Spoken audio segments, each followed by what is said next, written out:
A Bíblia, o que mais claramente diz a respeito do fim do mundo, é Cristo dizendo: olhai que não vos deixeis enganar, que virão muitos falsos profetas, certo, dizendo agora, não vá atrás deles. Que isto, então o estilo oriental exagerado, nem o Filho do Homem, o título do próprio Cristo, certo, nem os anjos do céu sabem. Claro que sabem. É um modo de dizer que eles vêm a ensinar doutrina inobservável, não se metem em ciência. A Bíblia não corrigiu nenhum erro nem lendas das diversas épocas em que foi escrita. Usa isso como instrumento de linguagem para dar doutrina religiosa sobrenatural e não observável. Depois, o dos templários. Os templários nasceram, era uma ONG... E eram queimados, assim que eles eram descobertos. Vou falar.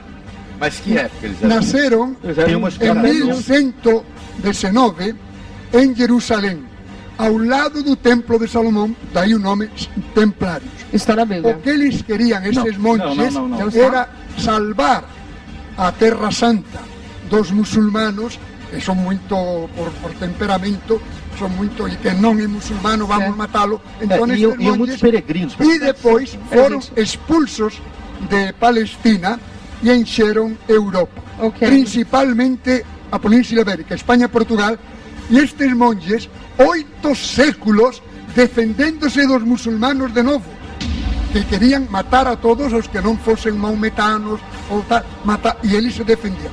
Há que ser monges para ter essa luta durante tanto tempo. Porém, eram também riquíssimos, tinham milhares de castelos e nos castelos moravam os monges.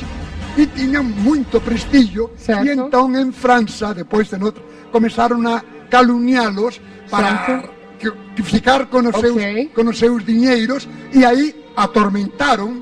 Foi a Inquisição deles, não dos cristãos.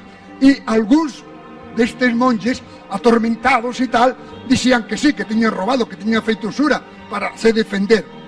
E tanto mexeram contra os templários, que eram uns heróis para defender o cristianismo, que o Papa Clemente V se viu obrigado a extingui-los. Ok.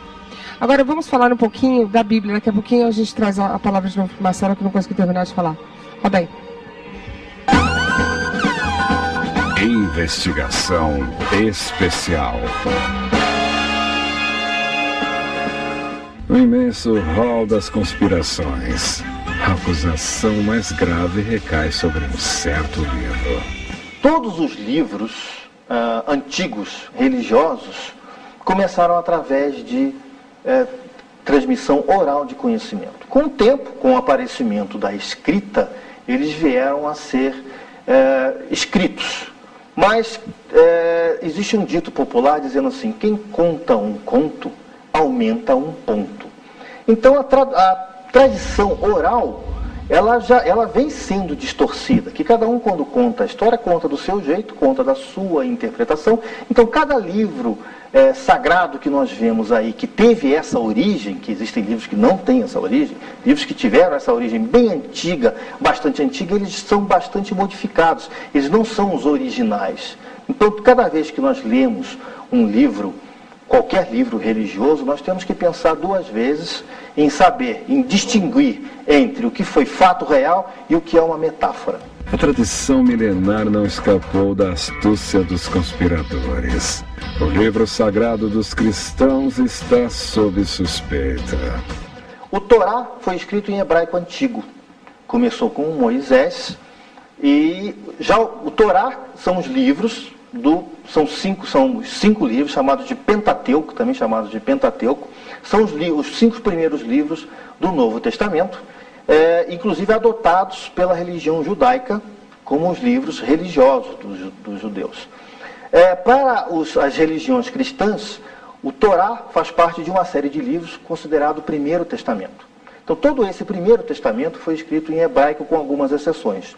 Já o Segundo Testamento, que trata depois da vinda de Jesus Cristo ao planeta Terra, ele foi escrito, na sua maioria, em grego. A origem dos textos hebraicos também foi origem passada por transmissão oral. Tá? Depois, com Moisés é que começou, então, a organizar esses textos e começar a escrever esses textos.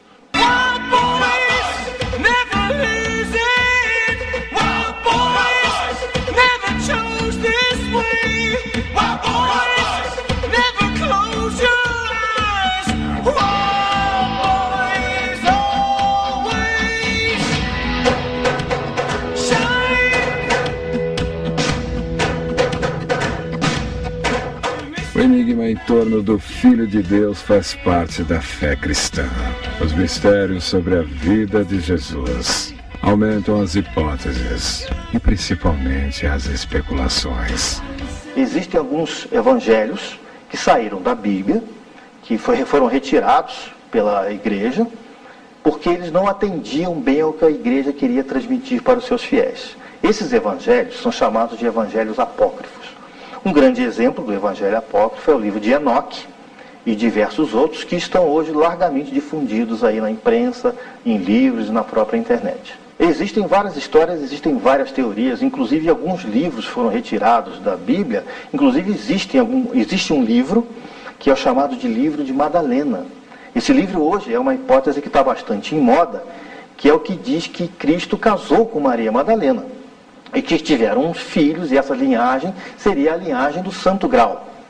Tá? Então, esse livro de Maria Madalena é um evangelho apócrifo. E existem nesses evangelhos apócrifos diversas referências ao relacionamento estreito, bastante estreito, que Jesus Cristo tinha com Maria Madalena. Os teóricos da conspiração enxergam uma forte hipótese por trás da palavra de Deus. Nós temos que ter muito cuidado ao falar de fé. Fé é uma coisa muito delicada e as pessoas utilizam a sua fé como sustentáculo, como forma de viver, como direção de vida. Então, eu seria muito irresponsável por criticar qualquer fé de qualquer pessoa. O que eu posso dizer aqui é o meu pensamento no momento como estudioso. Nós devemos olhar a Bíblia como um livro que tem metáforas, um livro que tem alegorias, e não como um livro que diz a história de como o mundo aconteceu. Temos que tomar esse cuidado. Agora, as pessoas que têm fé e olha a Bíblia e diz que esse livro é um livro que conta a extrema verdade, eu respeito absolutamente essa ideia. A Igreja Católica, como qualquer outra religião, ela manipulou muito a Bíblia, manipulou muito a forma de escrever a Bíblia, a forma de constatar. Ela tirou o livro, colocou o livro, tá? Ela fez muito disso. Hoje não há mais condições da Igreja Católica fazer isso, porque hoje, graças a Deus, nós temos aí as televisões, os jornais, a comunicação aberta, a própria internet, que não permitiria mais que isso fosse feito.